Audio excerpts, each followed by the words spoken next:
તો આ તરફ વરસાદને લઈ હવામાન નિષ્ણાત અંબાલાલ પટેલે આગાહી કરી છે। 3 થી 7 જુલાઈની વચ્ચે ઉત્તર ગુજરાતમાં ભારેથી અતિભારે વરસાદ વરસશે તેવી આગાહી કરવામાં આવી છે। તો પાટણ, સમી, હારીજમાં પણ ભારે વરસાદની આગાહી કરાઈ છે। ભારે વરસાદની આગાહી અંબાલાલ પટેલે કરી છે। માંડલ, દસાડા, વિરમગામ, મહેસાણામાં ભારે વરસાદની શક્યતા। તો કચ્છ, પંચમહાલના પણ કેટલાક ભાગોમાં ભારેથી અતિભારે વરસાદ વરસી શકે છે તેવું અંબાલાલ પટેલનું કહેવું છે। મહીસાગર, બોડેલી, કરજણમાં પણ ભારેથી અતિભારે વરસાદની શક્યતા। ભરૂચ, નવસારી અને સુરતમાં પણ ભારેથી અતિભારે વરસાદ વરસી શકે છે। આવનારા સમયમાં 3 જુલાઈથી 7 જુલાઈની વચ્ચે ભારેથી અતિભારે વરસાદ ઉત્તર ગુજરાતમાં નોંધાઈ શકે છે।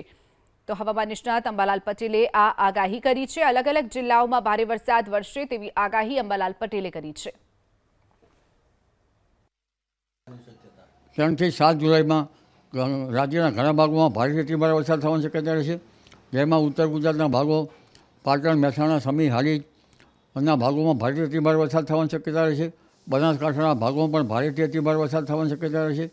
આ ઉપરાંત પંચમહાલના ભાગોમાં પણ ભારેથી અતિભારે વરસાદ થવાની શક્યતા રહેશે અને લગભગ દાહોદ અને બોડેલી, કરજણ વગેરે ભાગોમાં ભારેથી અતિભારે વરસાદ થવાની શક્યતા રહેશે।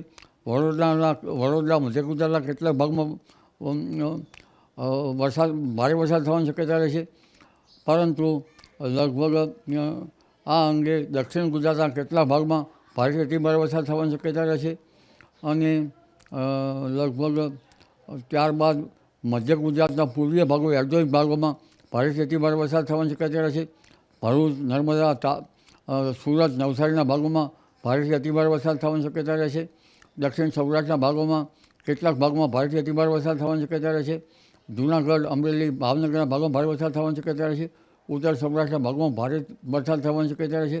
કચ્છના કેટલાક ભાગોમાં ભારે વરસાદ થવાની શક્યતા રહેશે। આ ઉપરાંત ત્યાર પછી પણ એક બીજું વાહન આવી રહ્યું છે, લગભગ 7 જુલાઈ પછી